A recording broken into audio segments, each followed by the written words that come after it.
Sarah Martinez had always been different from other military wives. While most spouses stayed home during deployment ceremonies, she insisted on being present for every single one. Her husband, Captain David Martinez, had served 3 tours in Afghanistan, and each time he left, Sarah felt a piece of her heart go with him. The morning of October 15th started like any other at Camp Pendleton.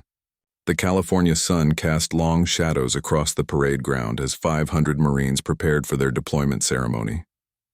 Families gathered in the bleachers, children clutching small American flags, wives adjusting their husbands' uniforms one last time. Sarah stood near the front of the family section, her 7-year-old son Tommy beside her. She had barely slept the night before, knowing this deployment felt different. David had been selected to lead a special reconnaissance unit into one of the most dangerous regions of Afghanistan. The mission was classified, but she could see the weight of responsibility in his eyes. As the ceremony began, Sarah noticed something was wrong. The morning had been cool, but now the sun blazed overhead. She felt dizzy and slightly nauseous, attributing it to her anxiety about David leaving. Tommy tugged at her dress, pointing excitedly at his father in formation. The commanding officer stepped forward to address the crowd. His voice boomed across the parade ground as he spoke about duty, honor, and sacrifice. Sarah tried to focus on his words, but the world seemed to be spinning slightly. She gripped the railing in front of her, determined not to show any weakness on David's important day. When the officer called for Captain Martinez to step forward for special recognition, Sarah's heart swelled with pride. David had earned a commendation for his previous service, and this ceremony would acknowledge his leadership before the new deployment. As her husband marched forward with crisp precision, Sarah felt a surge of love and fear that made her chest tight. The heat was becoming unbearable. Sarah's vision started to blur at the edges, but she forced herself to stand straight. Other military wives around her seemed unaffected by the temperature, making her feel foolish for struggling.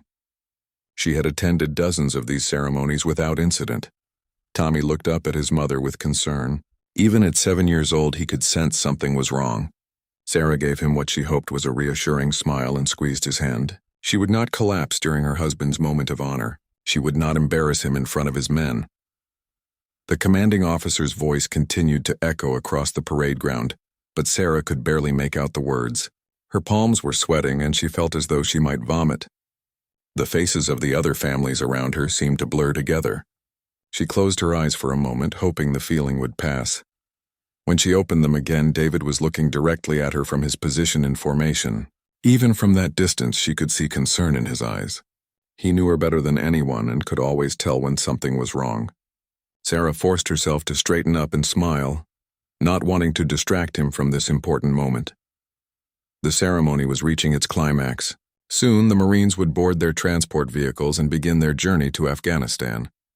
Sarah knew this might be the last time she would see her husband for months, possibly longer. The thought made her feel even more lightheaded, but she pushed through the sensation. As the commanding officer raised his voice for the final address, Sarah felt her knees begin to buckle.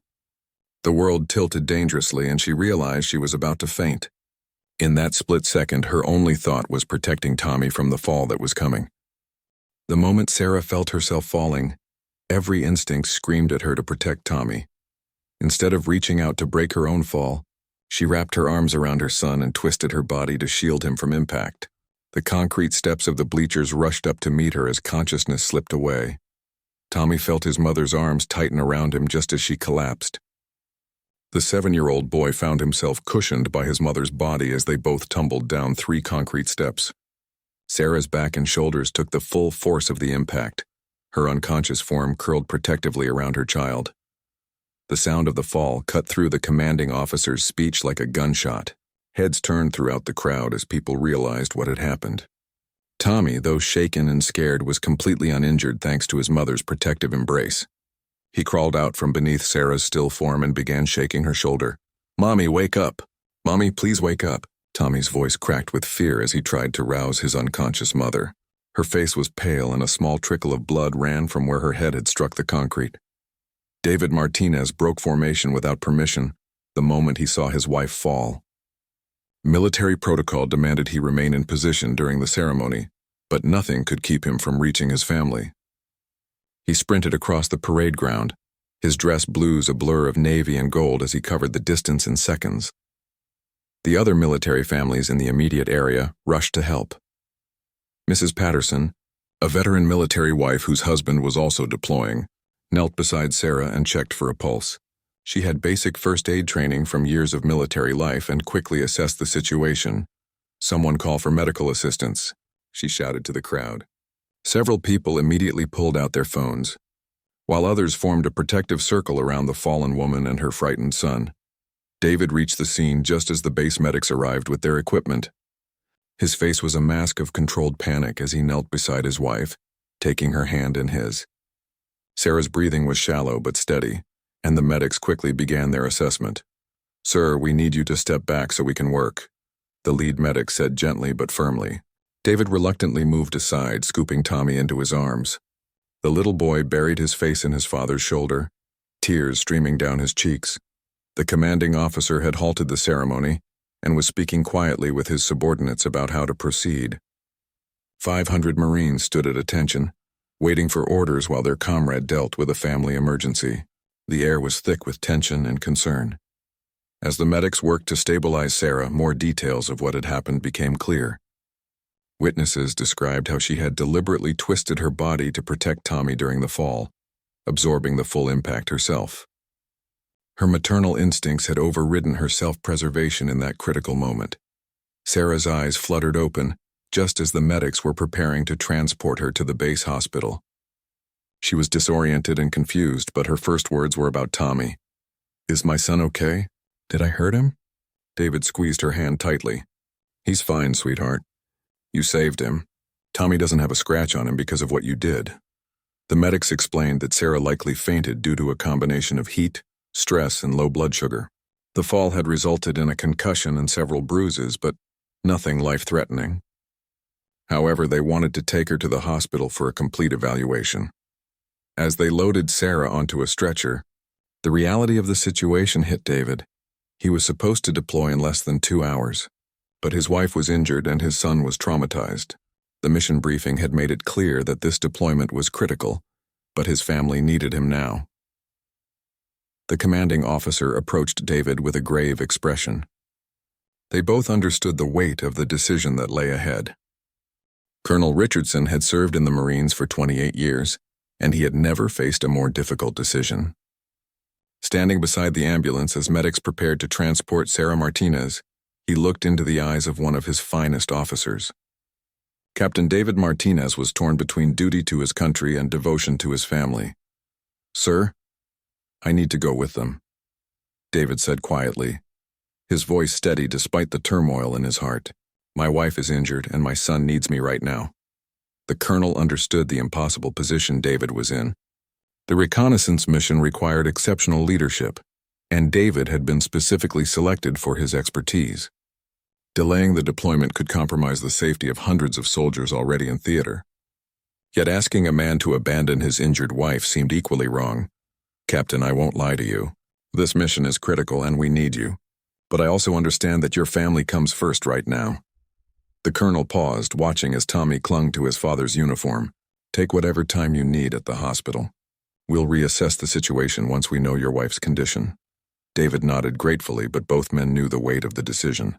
If Sarah's injuries were serious, David would miss the deployment entirely. If she recovered quickly, he might still be able to join his unit, though delayed deployment could complicate mission planning. At the base hospital, doctors confirmed that Sarah had suffered a moderate concussion from her fall. The protective way she had shielded Tommy had caused her to land awkwardly, resulting in bruised ribs and a twisted ankle. Most concerning was her continued dizziness and nausea, which doctors wanted to monitor for the next 24 hours. "Mrs. Martinez, what you did was incredibly brave," Dr. Kim explained as she reviewed the x-rays. "Your son could have been seriously injured if you hadn't protected him during that fall. The way you positioned your body absorbed most of the impact." Sarah, still groggy from the concussion, struggled to remember the details. "I just knew I had to keep Tommy safe." "Is he really okay?" Tommy, who had been sitting quietly beside the hospital bed, spoke up for the first time since the accident. "Mommy, you saved me. You were like a superhero." The simple words from her son brought tears to Sarah's eyes. She reached out to touch his face, relieved beyond measure that he was unharmed. The physical pain from her injury seemed insignificant compared to the knowledge that Tommy was safe. David sat in the chair beside the bed, holding Sarah's hand while his mind raced through possibilities. The deployment couldn't wait indefinitely, but leaving his wife in the hospital felt impossible. He had already missed the scheduled departure time, and each passing hour made his participation in the mission less likely. "David, you need to go," Sarah said suddenly, her voice weak but determined. "Your Marines need you more than I do right now." "I'm not leaving you like this," he replied firmly. "The mission will have to proceed without me." Sarah struggled to sit up in the hospital bed, wincing from the pain in her ribs. "Listen to me. I married a Marine and I knew what that meant. Those men depend on you to bring them home safely. I'll be fine here with Tommy." The conversation was interrupted by a knock on the hospital room door. Colonel Richardson entered, followed by several other officers. Their presence immediately changed the atmosphere in the room, bringing the weight of military responsibility back into focus. "Mrs. Martinez, I wanted to personally check on your condition," the colonel said respectfully. "The entire unit is concerned about your well-being." Sarah, despite her injuries and medication-induced haze, recognized the significance of the colonel's visit. "Thank you, sir. I'm going to be fine. Please don't let my accident interfere with the mission." The colonel exchanged glances with David before speaking. "Ma'am, with respect, your husband's leadership is crucial to this operation. However, we also understand that family comes first during times like these. What happened next would become the subject of base legend for years to come." Sarah Martinez, bruised and bandaged in her hospital bed, looked directly at her husband and issued what could only be described as an order. "Captain Martinez, you have your duty, and I have mine. My duty is to be strong enough to let you go serve your country. Don't you dare use my clumsiness as an excuse to abandon your men." The room fell silent after Sarah's words. Even Colonel Richardson, a man who had commanded thousands of Marines over his career, was moved by the quiet strength in her voice. David stared at his wife, seeing the same courage that had made him fall in love with her 7 years earlier. "Sarah, I can't just leave you here," David whispered, his voice breaking slightly. "What if something happens while I'm gone? What if you need me?" Sarah reached up and touched his face with her uninjured hand. "Something will happen while you're gone. You'll save lives and serve your country with honor. That's what needs to happen." Tommy had been listening to every word, and despite his young age, he understood the gravity of the situation. His father was supposed to leave for a dangerous place, but his mother was hurt. The 7-year-old boy made a decision that surprised everyone in the room. "Daddy, I'll take care of Mommy while you're gone," Tommy announced with the serious tone children use when they're trying to be grown up. "I'm the man of the house now." David knelt down to his son's level, struggling to maintain his composure. "Tommy, you're very brave, but taking care of Mommy isn't your job. That's what the doctors and nurses are for." "But I want to help," Tommy insisted. "Mommy saved me, so now I want to save her too." The innocence and determination in his son's voice finally broke down David's remaining resistance. If his 7-year-old could be brave enough to accept this situation, then he needed to find that same courage. Colonel Richardson stepped forward. "Captain, I'm going to give you a direct order to make this easier. You will report for deployment in 6 hours. That gives you time to ensure your family is settled and to complete your mission briefing." David stood at attention and saluted. "Yes, sir." "Thank you, sir." The next few hours passed in a blur of activity. Sarah's condition stabilized and doctors confirmed she would make a full recovery. Mrs. Patterson, the military wife who had helped during the emergency, volunteered to stay with Sarah and Tommy until other family members could arrive. David's mother boarded the first available flight from Texas, while Sarah's sister arranged to take time off work in San Diego. Within hours, a support network was forming around the Martinez family, demonstrating the unbreakable bonds of the military community. As David prepared to leave for his delayed deployment, Sarah insisted on being present for his departure. Against doctor's orders, she convinced the medical staff to allow her to attend a private send-off ceremony. Wearing hospital scrubs and supported by crutches, she stood with Tommy in the base chapel. The scene was intimate and powerful. Instead of the grand ceremony that morning with hundreds of spectators, this farewell involved only family, close friends, and David's immediate command structure, The contrast made the moment even more meaningful. "I need you to promise me something," Sarah said as David prepared to board the transport vehicle. "Promise me you'll come home safely. Not just for me, but for Tommy. He needs his hero to return." David kissed his wife gently, mindful of her injuries. "I promise I'll do everything I can to come home to you both." As the vehicle pulled away, Sarah leaned heavily on her crutches and watched until it disappeared. Tommy stood beside her, holding her hand and trying to be brave like his parents had taught him. What Sarah didn't know was that word of her sacrifice and strength had spread throughout the base. The story of the military wife who protected her son during a fall, and then ordered her husband to deploy despite her injuries, had touched the hearts of everyone who heard it.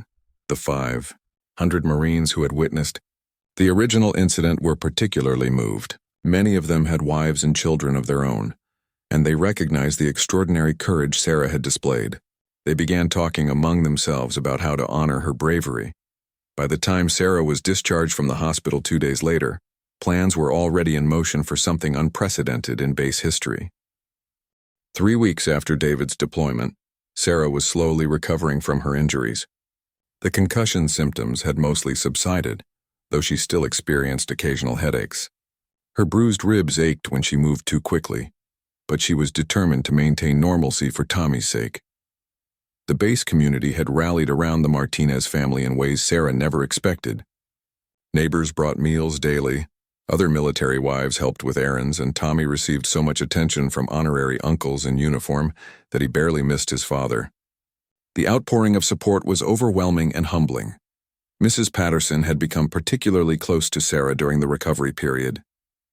As a veteran military wife whose husband was also deployed, she understood the unique challenges Sarah faced. One afternoon, while they were having coffee and watching Tommy play in the backyard, Mrs. Patterson mentioned something unusual. "Sarah, I've been hearing interesting rumors around the base," she said with a mysterious smile. "Apparently your story has made quite an impression on people." Sarah looked puzzled. "What do you mean?" "I just did what any mother would do." "That's exactly the point," Mrs. Patterson replied. "You don't see it, but everyone else does. What you did that day, and then insisting David deploy anyway, showed incredible strength. The Marines have been talking about it nonstop." Before Sarah could respond, the doorbell rang. She opened it to find Sergeant Martinez, one of David's close friends who had remained stateside due to a training assignment. He stood at attention with an official-looking envelope in his hand. "Mrs. Martinez, I have been asked to deliver this invitation to you personally," he said formally, then broke into a grin. "And I have to say, ma'am, what's in that envelope is going to surprise you." Sarah opened the envelope with trembling fingers. Inside was an embossed invitation that made her gasp. She was being invited to attend a special ceremony at the base in her honor. The invitation was signed by every single Marine who had witnessed her fall and David's departure. "I don't understand," Sarah said, reading the invitation again. "Why would they want to honor me? I didn't do anything special." Sergeant Martinez shook his head. "Ma'am, with respect, you're wrong about that. What you did represented everything we value as Marines. You protected someone weaker. You showed courage under pressure, and you put duty before personal comfort. Those aren't small things." The ceremony was scheduled for the following Friday afternoon. Sarah's initial instinct was to decline, feeling unworthy of such attention. However, Mrs. Patterson and others convinced her that refusing would actually dishonor the Marines who wanted to show their appreciation. Tommy was excited about the ceremony, especially when he learned he would get to sit in the front row.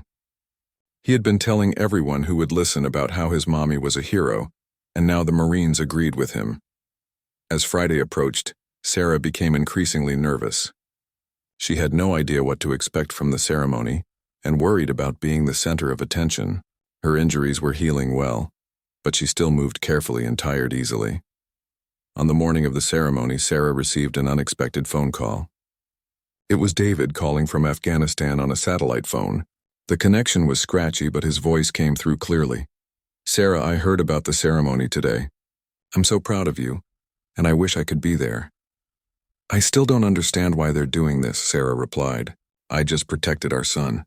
Any mother would have done the same thing." "That's not true, and you know it," David said firmly. "You could have been seriously injured or killed, but you didn't hesitate for a second. And then you made me deploy when every instinct told me to stay. You showed the kind of courage we train our Marines to have." The conversation was brief due to communication limitations, but David's words gave Sarah the confidence she needed. If her husband, a decorated Marine officer, believed she deserved this recognition, then perhaps she should accept it gracefully. That afternoon, Sarah arrived at the base chapel wearing her best dress, with Tommy beside her in his miniature suit. She expected a small gathering, perhaps 50 people at most. What she found instead took her breath away. The chapel was packed beyond capacity, with people standing in the aisles and spilling out into the hallway. Not only were the 500 Marines present, but their families, base personnel, and community members had also come to honor her. As Sarah and Tommy were escorted to the front row, she realized this was far more significant than she had imagined. The moment Sarah Martinez entered the chapel, a hush fell over the crowd. She walked slowly, still favoring her injured ankle, with Tommy holding her hand tightly. The enormity of what was happening began to sink in as she saw the sea of faces, all focused on her with expressions of genuine respect and admiration. Colonel Richardson stood at the podium, waiting for Sarah to take her seat in the front row. Once she was settled with Tommy beside her, he began to speak in the same commanding voice that had addressed the deployment ceremony weeks earlier. "Ladies and gentlemen, we gather today to honor someone who embodies the very best of what it means to be part of the Marine family. Sarah Martinez may not wear our uniform, but she has demonstrated the core values we hold sacred: honor, courage, and commitment." The colonel paused, looking directly at Sarah. "On the morning of October 15th, Mrs. Martinez showed us what it means to protect others at personal cost. When she fell, her first instinct was not self-preservation but the safety of her child. She absorbed injuries that could have seriously hurt her son, without hesitation or thought for herself."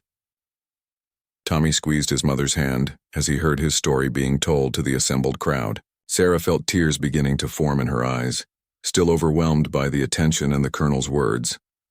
But Mrs. Martinez's courage didn't end with that selfless act, the colonel continued. While recovering from a concussion and other injuries, she insisted that her husband deploy with his unit. She understood that her personal comfort was less important than the mission and the safety of the Marines under her husband's command. The colonel stepped away from the podium and approached Sarah directly. "Mrs. Martinez, would you please stand?" Sarah rose carefully, Tommy immediately standing beside her for support.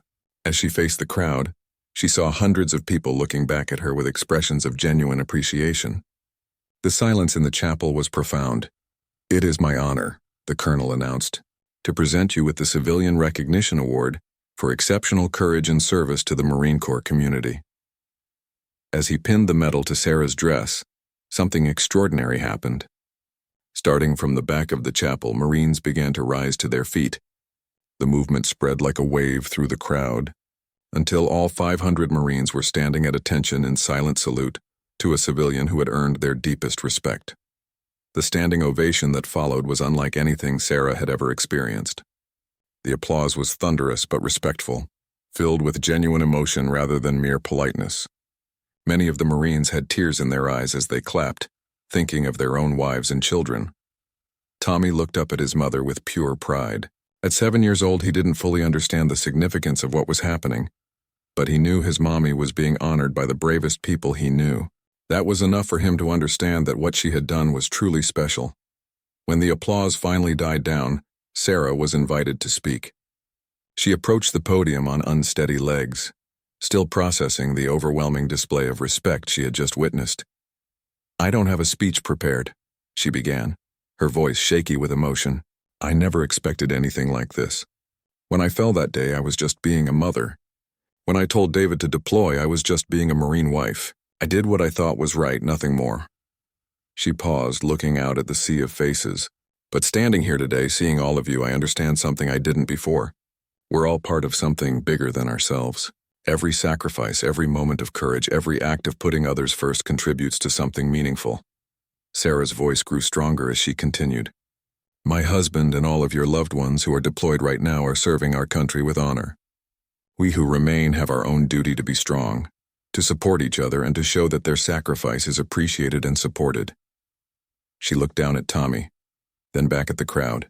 "This medal doesn't belong just to me. It belongs to every military spouse who has ever put duty before comfort. Every military child who has ever been brave while missing a parent, and every service member who knows their family will be strong while they're away. The final applause was even more powerful than the first. As Sarah and Tommy left the chapel, they were surrounded by well-wishers and congratulations. Many of the Marines approached personally to thank Sarah for her example of courage and selflessness. Later that evening, as Sarah tucked Tommy into bed, he asked her about the ceremony. "Mommy, are you famous now?" Sarah smiled and kissed his forehead. "No, sweetheart. I'm just someone who did the right thing and was lucky enough to be recognized for it. When Daddy comes home, will he be proud of you?" "I think he already is," Sarah replied. "And I'm proud of him, and of you for being so brave through all of this." As Tommy drifted off to sleep, Sarah reflected on the incredible journey from that frightening moment on the parade ground to this evening's overwhelming recognition. She had learned that heroism wasn't about seeking glory or recognition, but about making the right choice in critical moments, regardless of personal cost. The medal sat on her dresser, catching the light from the hallway. But more important than any award was the knowledge that her actions had inspired others and demonstrated the strength of the military community. In protecting Tommy and supporting David's deployment, she had upheld the values that made their sacrifices meaningful. 3 months later, when David returned safely from Afghanistan, the first thing he saw was the medal on their dresser and the photo from the ceremony showing 500 Marines on their feet in honor of his wife. In that moment, he understood that Sarah's courage had been recognized not just by him, but by everyone who understood what it meant to serve others above oneself.